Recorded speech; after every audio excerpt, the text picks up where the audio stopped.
حالا یه چیزی میخوام براتون بگم که امیدوارم رو اسپیکر یه چیزی نباشه، به قول معروف صداشو کم کن. آقا ما رفتیم اونجا دیدیم فیلم مستحجن دارن نگاه میکنن تو اون بخش، خب کامپیوتر اینا هم هست.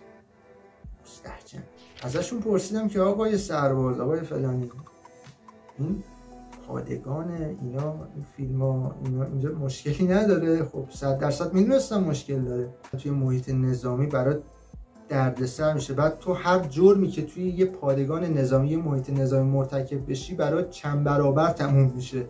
دیدیم که اینا مثلا یه سری فیلم ها رو دارن نگاه میکنن، انیمیشن نگاه میکنن، گفتم بعد تو نگاه نکن، به من میگفتن تو نه جلو، تازه واردی و چه میدونم. این سربازه رفت و ترخیص شد. این فیلم ها تو کامپیوتر بود، منم خب نمیدونستم 3 ترابایت هارد اون کامپیوتره داشت. آقا من کار خودم رو انجام میدم، آقا من اومدم سربازی دنبال دردسر نیستم، کار خودم رو میخوام انجام بدم. کار خودمون رو انجام دادیم. یه سرباز دیگه هم اومد به من اضافه شد، یعنی اون سربازا ترخیص شدن و رفتن جای دیگه. یه نفر اومد شمالی هم بود، یادمه اسمشو نمیگم، بعدا هم باهاش به مشکل خوردم. آقا ما رفتیم و گذشت این شروع کرد مثلا این فیلم ها رو باز کردن و دیدن. من دنبال دردسر نیستم و تو فیلم ببین و این. آقا فیلم رو هی میدید اینو، ما مشکلی نداشتیم. آقا این انتقالیشو گرفت، اینم رفت، ما موندیم تنها. بعد اون کارتمون هم فهمیده بود یه سری فیلم توی سیستم برداشت بود تو اتاقش، 1-2 ساعت پاک کرد و اینا، برگردون. حالا ویندوزش هم پروند و اینا، کاری نداریم، ما شروع کردیم ویندوز نصب کردن و اینا. گفتیم خب خیالمون راحت، فیلم هم پاک شد، منم دنبال فیلم و اینا نیستم و اینا، بذار کارمون انجام بدیم. کارمون انجام دادیم. یه سال گذشت. 1 سال گذشت. آقا یهو دیدیم یه سرباز اومد، خیلی هم رفیق شدیم با هم، بچه خوبی هم بود، 1-2 سال 3 سال شاید از من کوچیک‌ترم، متأهلم مثلا. آقا این یهو شروع کرد فیلمه رو داشت نگاه میکرد و اینا. منم گفتم این فیلمه هنوز تو سیستم هست؟ گفت شورا هست، بریم نگاه میکنیم. بعد منم همون لحظه از در اومده بودم داخل، به من گفت که آقای فلانی گفته این ویندوز رو عوض کن. سیدیش هم بهم داد و ما شروع کردیم ویندوز عوض کردن. کارتمون اومد تو رفت پشت میز، گفت این چیه داری نگاه میکنی؟ و داد و بیداد و اینا. همه قضیه فقط اون بود. آقا همه قضیه فقط داد سر اون میزد، کلا همه چی قضیه اون بود که آقا تو برای چی داری فیلم نگاه میکنی تو کار همچین فیلمی؟ هیچ دیگه گزارش و اینا کرد. بعد ایشون رفت، حالا استعلاجی داشت، رفت استعلاجیشو بیمارستان تایید کنه و اینا. کلا رفت پیچید از پادگان رفت بیرون. دمش هم گرم. من موندم و این فیلم و این کارتمون و هیئت رئیسه پادگان که آقا تو سرباز قدیمی بودی، این فیلمم 100% تو آوردی ریختی تو سیستم. گفتم یه جوری باشون صحبت کردم که واقعا من نیاوردم.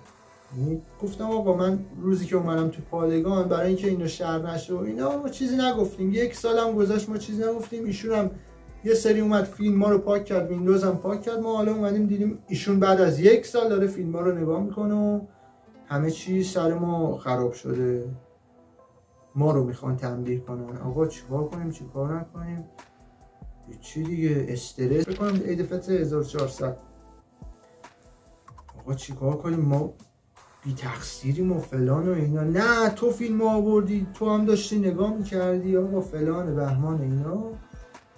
پدرم اومد پادگان و گفت بابا این دروغ نمیگه، این یا این کاری رو انجام نمیده یا اگه انجام میده پاش وای میسته. وقتی میگه من ندیدم من نیاوردم یعنی ندیده نیاورده. و واقعا هم همین قضیه بود. من واقعا اون فیلم رو نریخته بودم. یه سریالی بود که حالا مثبت 18 بود و گفتن که آقا تو ثابت کن که اینو نیاوردی. گفتم اتفاقا به نکته خوبی اشاره کردی، برو تاریخو چک کن، تاریخ اون فایل رو چک کن. رفتن دیدن که 2019 منم ماه سوم از 2021 وارد اون پادگان شدم. یعنی 2019 نه 2020 نه 3 ماه هم از 2021 گذشته. آقا کار من نیست. و گفتم نه تو تاریخشو عوض کردی، تو هک کردی. بابا من گفتم من فوق دیپلم کامپیوترم، به قرآن هک کردن و برنامه‌نویسی بلد نیستم. گفتن نه کار توه فلان اینا. حالا ما ثابت کردیم که آقا کار ما نیست. اینا هم تا یه حدی قبول کردم. پدرم هم اومد گفتش که آقا این حرفا نیست و اینا، بی خیال ما شدم. ولی گفتن یه تنبیهی برات در نظر میگیریم، 72 ساعت بازداشت در بازداشتگاه. کلی هم قبلش منو ترسونده بودن که آقا میفرستیمت لب مرز و اینا، لب مرز برو خدمت کن، خاش یا چه میدونم سر پل زهاب، همچین چیزا یکیشو انتخاب کن و فلان. ما یه هفته‌ای سر اون استرس داشتیم، کجا ما رو میخوام بفرستن آقا اینا. یه مقدار طول کشید. آقا گفتن تو بیا برو فلان قسمت پادگان اونجا باش. گفتیم باش، اشکالی نداره. اتفاقا اونجا هم خوبه. اون قسمت پادگان هم یه قضیه‌ای بود، حالا نمیگم دقیقاً کدوم قسمت پادگان، به علت مسائل امنیتی نمیگم کدوم قسمت پادگان. با لباس شخصی باید میرفتم میومدم، گوشی آزاد بود و اینا، میرفتم مثل کارهای اداری انجام میدادم. و رفیقم هم اتفاقا رفیق صمیمیم اونجا بود، یکی از رفیقای صمیمیم اونجا بود. گفتم دیگه خوش میگذره دیگه. بعد گفتم اون نگهبانی هم اونجا نداره. به چه شود، ایول میریم اونجا عشق و حاله. آقا ما رفتیم اونجا یک ماه نگهبانی نداشتیم، لذت میبردیم و اینا. بعد به ما گفتن که تو اینجا چیکار میکنی، تو این قسمت چیکار میکنی تو؟ گفتم که آقا من تقسیمم کردن اومدم این قسمت دارم فعالیتمو انجام میدم، خدمتمو میکنم. گفتن که ایشون پسرش آموزشیش تموم شده میخواد بیاد جای تو باید بری فلان جا دوباره نگهبانی بدی و فلان. گفتم ای داده بیداد دوباره نگهبانی و بابا بیا برو دیگه صبحگاه و فلان و این چی دیگه. آقا ما یک ماه اونجا بودیم، خوشحال عشق میکردم، نگهبانی نداری و اینا، برو حالشو ببر. حالا من این قضیه رو تا اینجا استوب میکنم که آقا از اینجا ما رو انداختن یه قسمت دیگه که دوباره باز نگهبانی بریم. حالا تا اینجا استوب، برمیگردیم به چند ماه قبلش، عاشورای 1400. آقا عاشورای 1400 من گفتم آقا ما نظری داریم و هیئت داریم، نظری داریم و اصلا نمیتونم پادگان بیام نگهبانی. گفتن حل بابا فقط نظری یادت نره. آقا داشتن مرخصی ها رو میدادن که بریم تعطیلی ها، چهارشنبه پنجشنبه جمعه بود فکر میکنم، تاسوعا عاشورا هم همون موقع ها بود فکر میکنم، برید و اینا. گفتن نگهبانا رو داشتن گفتن فلانی عاشورا نگهبانی. عاشورا نگهبانی یعنی چی بابا؟ من کلی من نمیام، هر کاری میخواید اضافه خدمت بزنید، هر کاری میخواید بکنید، من که نمیام. برو بابا. واقعا هم نرفتم. آقا ما نرفتیم. برگشت بعد از عاشورا برگشتیم پادگان و اینا. چرا نیومدی؟ کی به تو گفت نگهبان بودی؟ فلانی جات نگهبانی داده، چرا نیومدی؟ آقا داستان اینا اضافه خدمت رو اینا زدن، کلی هم ترسوندن اینا. هیچ به خیر گذشت، تموم شد رفت. چند تا نگهبان تنبیهی هم منو گذاشتن، فلانی 2 روز پشت سرم نگهبان مثلا، ترسوندن اینا. ولی خب یه روز ما رو گذاشتن دوباره برگشت. اولین نگهبانیم چهارشنبه سوری 99 بود دیگه، که میخواست دیگه عید 1400 نوروز 1400 بیاد. اولین نگهبانیم اون شب بود. واقعا یه حس عجیب غریبی داشتم که گفتم من تا حالا تو زندگیم مثلا جایی نرفتم وایستم تاریک سرد بارون، مثلا تو مثلا چتر نداری، اجازه استفاده از چتر و اینا ما نداریم، باید بریم یه زیر یه سقف، یه جایی که مثلا سقف هم نبود که، محیط باز، هیچی دیگه. یه دیوار بود اونجا، یه حالت شیرونی مانند داشته و لبش دیگه حالا بارون و اینا نمی اومد. ما اینجوری رفتیم وایسادیم چسبیدیم به اون، بعد تاریک مطلق، مثلا یه چراغ 200 متری اون بر اینجوری روشن بود، تو مثلا چراغ رو میدیدی، هیچ کس رد نمیشد، هیچ هیچی دیگه. بعد تا حالا همچین تجربه‌ای من نداشتم. یه محیط تاریک، سرد، سگ ممکنه بیاد اونجا تو رو بخوره و واقعا هم اونجا سگی داشت. یه بارم اصلا مار یکی رو زده بود تو پادگان، مار اومده بود یکی رو زده بود، با یه جور بدبختی بردنش. 1 ماهی هم بستری بود و هیچیش نشد، خدا رو شکر سعی و سالم برگشت. البته این که میگم مار زده بود چند ماه بعد از این قضیه نگهبانی که دارم میگم. هیچی، ما اینجوری وایستاده بودیم، چسبیده بودیم به این دیواره، خورد نمه بارون میزد شدید شد. مثلا این پلاستیک فریزر مثلا اینجوری میچرخید رو زمین، صدا میداد. یه محیط وحشتناک، خوفناک. بطری آب معدنی له شده قطع میخورد، صدا میداد. در برجک اینجوری قیژ باز و بسته میشد. یه حالت عجیب غریب، عین فیلم ترسناک بود دقیقا. یعنی فیلم ترسناک هایی که من دیدم مقابل این هیچی نبودن. فکر کنم واقعا توی فیلم ترسناکی، یعنی تو محیط یک فیلم ترسناکی هر آن ممکنه یه جن مثلا حالا تو محیطش قرار بگیری، یه حس حال عجیب غریبی هم داره دیگه برات و ترسناک. هیچی، خلاصه اون نگهبانی هم تموم شد و ما فردا ظهرش هم اومدیم خونه. حالا برمیگردیم به داستان اصلیمون. فلانی میخواد بیاد، پسرم و اینا میخواد بیاد اینجا، تو رو میفرستیم فلانجا، دوباره برات بیگردونیم. دوباره یه مقدار اوضاع اوکیشه برات بیگردونیم. گفتم اوه ایول دیگه، من میرم اینجا حالا یکی دو ماه نگهبانی میدم، نهایت برم میگردم. آقا ما رفتیم اونجا، دوباره لباس نظامی، بعد از 1 ماه لباس نظامی پوشیدیم و آقا پوتین و اینا. رفتیم اونجا اینجوری نشستیم تو اون اتاق جدیدمون که بودیم، نشستیم و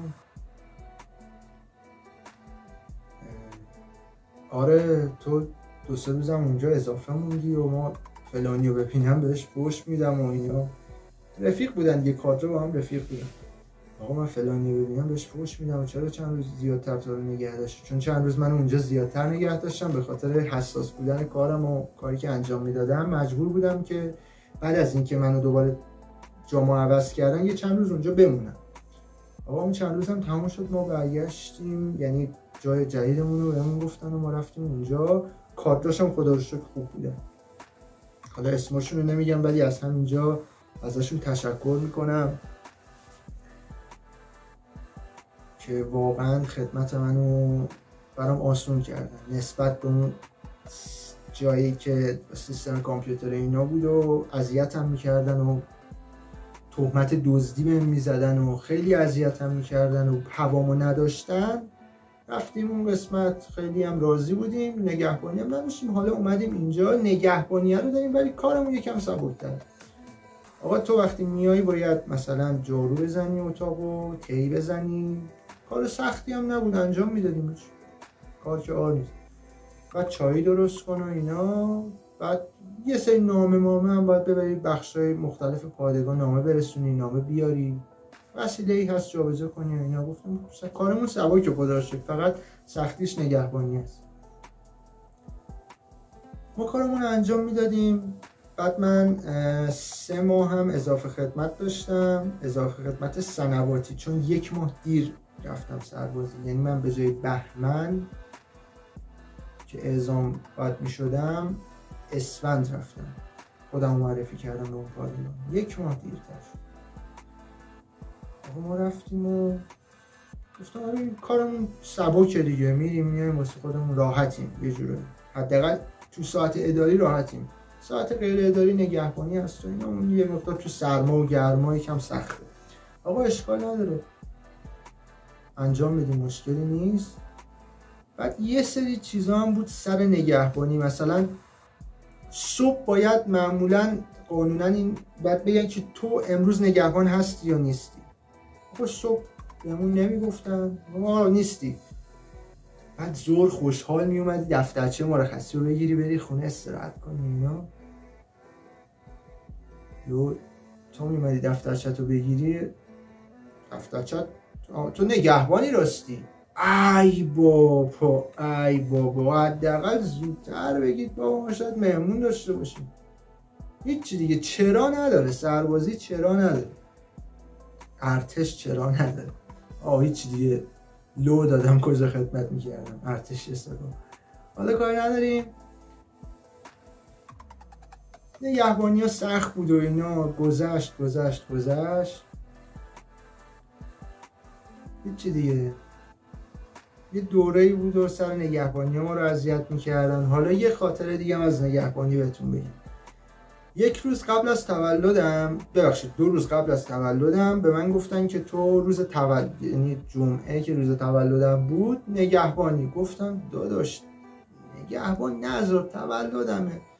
گفت من فقط یه حرکت میتونم برات بزنم، تو روز تولد جمعه نگهبان آسایشگاه است، راحتی آسایشگاه دیگه اشغال.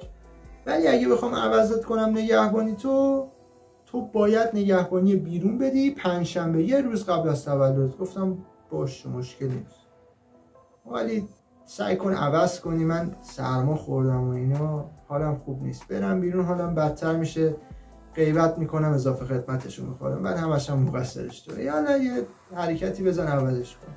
واقعا هم نتونست عوض کنه، شاید هم میتونست، نمیدونم. یه مقدارم سربازا با من بد بودن، مخصوصا سربازایی که همشون نه، بعضیاشون مثلا میگفتن تو 20 دقیقه تا خونت فاصلهش، ما خونمون مثلا شماله، خونمون مثلا 300 کیلومتر اونورتره، چون عراق، مشهد، قم فلان، راهمون دوره، تا 20 دقیقه میری میای دیگه، حالا یه نگهبانی بیرونم بده.